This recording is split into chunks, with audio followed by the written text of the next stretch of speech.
M4 셔먼은 미국이 생산한 주력 전차로 회전식 포탑에 75mm 포를 장착한 것을 특징으로 하고 있습니다.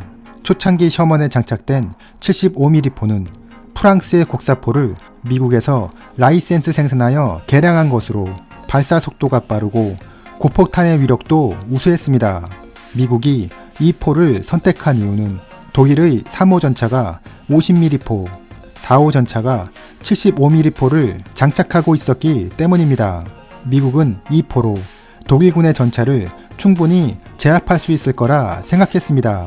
실제로 셔먼은 처음으로 전투에 투입된 북아프리카 전투에서 독일군의 3호와 4호 전차를 상대로 준수한 성능을 보여주기도 했습니다. 하지만 독일의 5호 전차 판터와 6호 전차 티거가 등장하면서 셔먼의 악몽이 시작되었습니다. 이 두 전차는 공격력과 방어력에서 셔먼보다 월등히 우수했기 때문에 셔먼은 도저히 이 두 전차의 상대가 되지 못했습니다. 셔먼이 먼저 보고 쏜다고 해도 정면에서는 포탄을 튕겨낼 뿐이었고 그나마 500m 이내로 접근한 상태에서 측면을 공격해야만 겨우 상대를 제압할 수 있었습니다. 셔먼은 전쟁 기간 동안 독일군의 전차에게 매우 큰 피해를 입게 되는데 여기에는 크게 두 가지 요인이 있었습니다. 첫 번째는 미군 지휘부의 오판입니다. 미군도 독일에서 5호 전차와 6호 전차가 제작되고 있다는 정보를 얻고 있었지만 그 숫자가 그리 많지 않을 것이라 판단했습니다.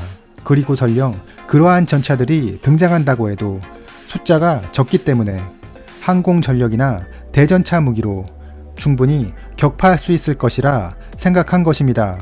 하지만 6호 전차는 티거1과 티거2를 포함해 1800여 대가 생산되었으며 5호 전차 판터는 약 6000여 대 이상 생산되어 독일의 주력 전차가 된 것입니다. 물론 셔먼의 생산량인 5만 대에 비하면 그 숫자가 소수이긴 하지만 그들의 우수한 성능으로 인해 상대하기가 매우 어려웠습니다. 또 하나의 이유는 미 육군의 전술 교리입니다.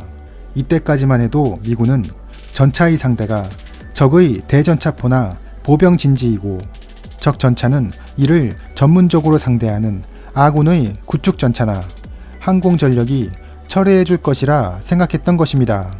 이렇게 구축 전차들이 선두에서 적 전차를 처리해주면 셔먼과 같은 미들급 전차들이 보병과 함께 들어가 남아있는 적을 소탕한다는 개념이었습니다. 이러한 상황에서 셔먼은 관통력이 높은 76mm 포보다 고폭탄의 위력이 뛰어난 75mm 포가 더 적당하다고 판단했던 것입니다. 하지만 실제 전투에선 셔먼이 직접 판터와 티거를 상대해야 하는 경우가 자주 발생하면서 셔먼의 피해가 커졌던 것입니다. 다급해진 미군은 기존에 있던 76mm 포를 달아보았지만 이 또한 효과가 그리 크지 않았습니다. 76mm 포를 개발할 당시 독일군 전차의 장갑판 강도를 너무 낮게 계산했기 때문에 포의 위력을 충분하지 못하게 설정했던 것입니다. 76mm 포에 신형 철갑탄을 사용해야만 판터 정도를 겨우 상대할 수 있었지만 철갑탄은 제작이 까다로워 생산이 그리 넉넉하지 못했고 76mm 포 자체도 수량이 많지 않았습니다. 따라서 미 육군은 셔먼에 90mm 포를 장착하기로 합니다. 셔먼은 차체 포탑 링의 지름이 컸기 때문에 큰 포를 얹어도 기동과 사격에 큰 무리가 없었기 때문입니다.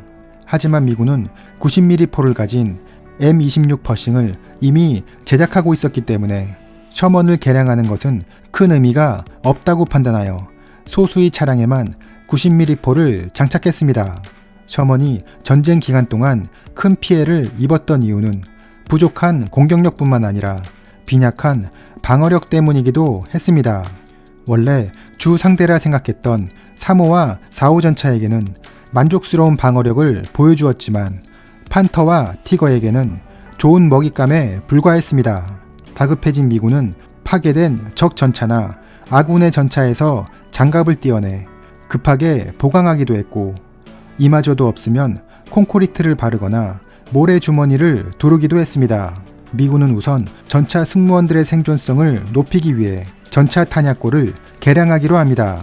보통 아군의 인명피해는 적 전차의 직접적인 타격보다는 탄약고의 탄약이 유폭되어 발생하는 화재로 인해 큰 피해를 보았다고 판단했습니다. 따라서 습식 탄약고라는 것을 설치했는데 이것은 탄약고의 둘레에 물을 채워 전차가 피격되면 화약이 물에 젖게 되어 화재가 발생하는 것을 막는 역할을 했습니다. 또한 탄약고 쪽에는 약 25mm 정도의 장갑판을 붙여 피해를 최소화하려 노력했습니다. 하지만 전투 현장에서 빈약한 장갑에 대한 불만이 계속 나오게 되자 근본적으로 방어력이 우수한 셔먼을 개발하기로 합니다. 그래서 M4A3에 약 8톤에 달하는 장갑을 붙이게 되는데 이것이 방어력이 극대화된 M4A3 E2이며 전보 셔먼이라 불리기도 했습니다. 이 전보 셔먼의 방어력은 독일군의 티거 전차에 근접했기 때문에 전차 행렬의 가장 앞에 서서 적의 공격을 최초로 막아내는 역할을 했으며 이로 인해 일선 전차병과 지휘관들로부터 호평을 받기도 했습니다. 하지만 그 숫자가 250여 대에 불과하여 일선 부대에 충분히 보급되지 못했습니다. 이 전보 셔먼의 늘어난 무게는 전차 궤도의 접지압을 높여 험지 기동 능력을 떨어뜨린다는 단점이 있었는데 이를 보강하기 위해 궤도 옆에 덕빌이라 불리는 어댑터를 부착하기도 했습니다.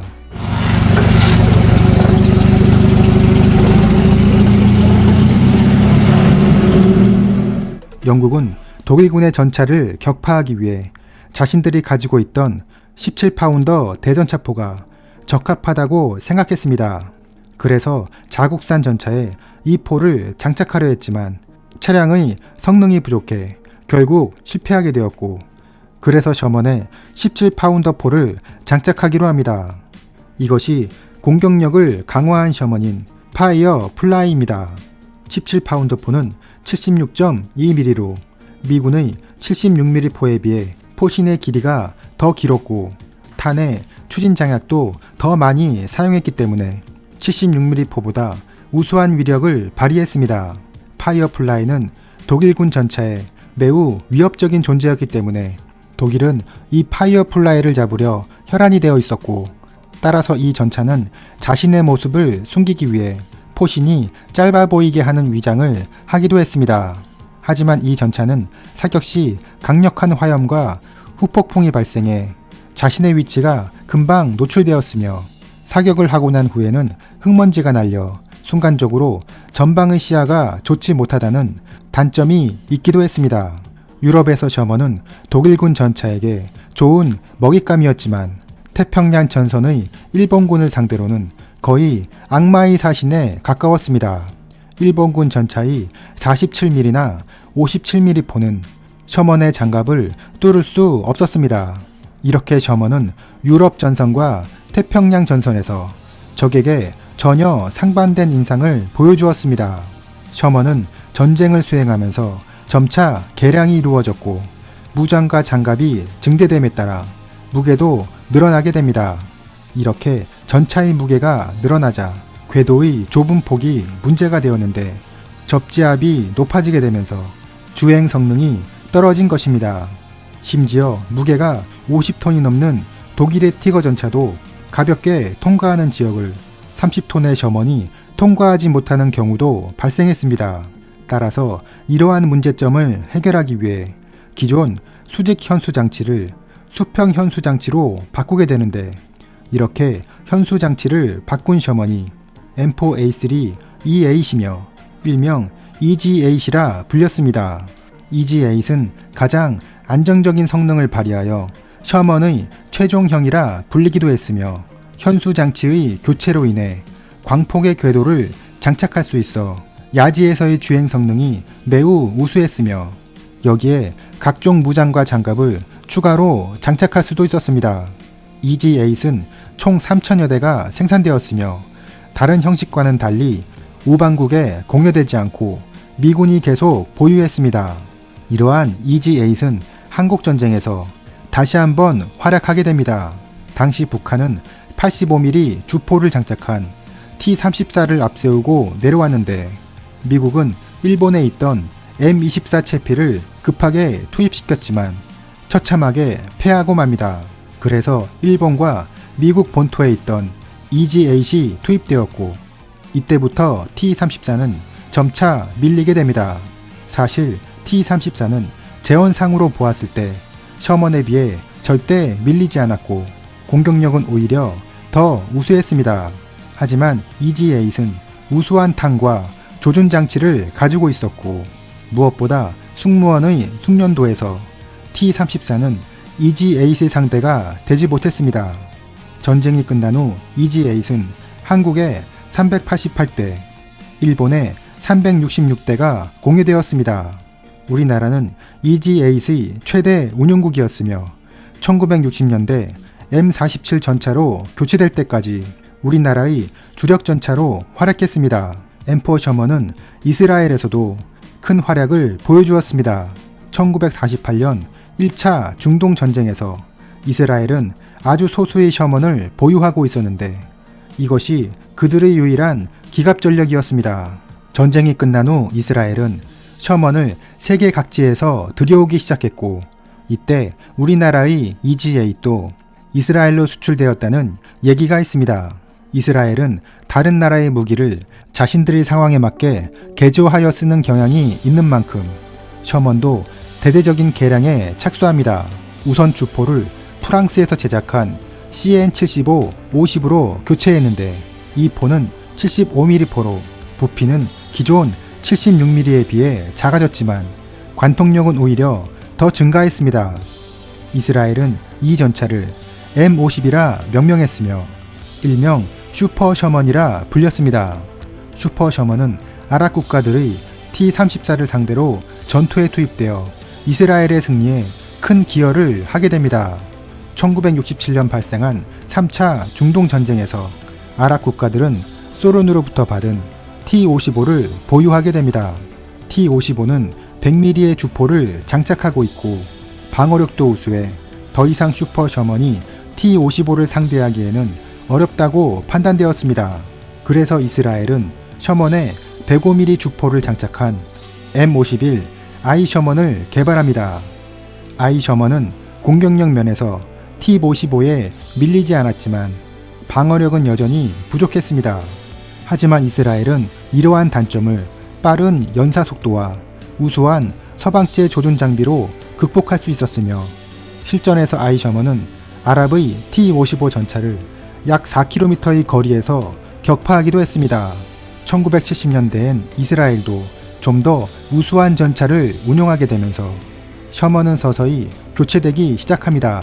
이스라엘의 셔먼은 이웃나라 레바논의 친이스라엘 조직에 보내지기도 했으며 일부는 남미의 칠레 등에 수출되었습니다. 남미는 군사적인 위협이 크게 없는 곳이기 때문에 생산된 지 오래된 셔먼도 충분히 활용 가치가 있었으며 파라과이는 이 전차를 2000년대까지 운용하기도 했습니다. 우리는 셔먼을 최고의 전차라 부르지는 않습니다.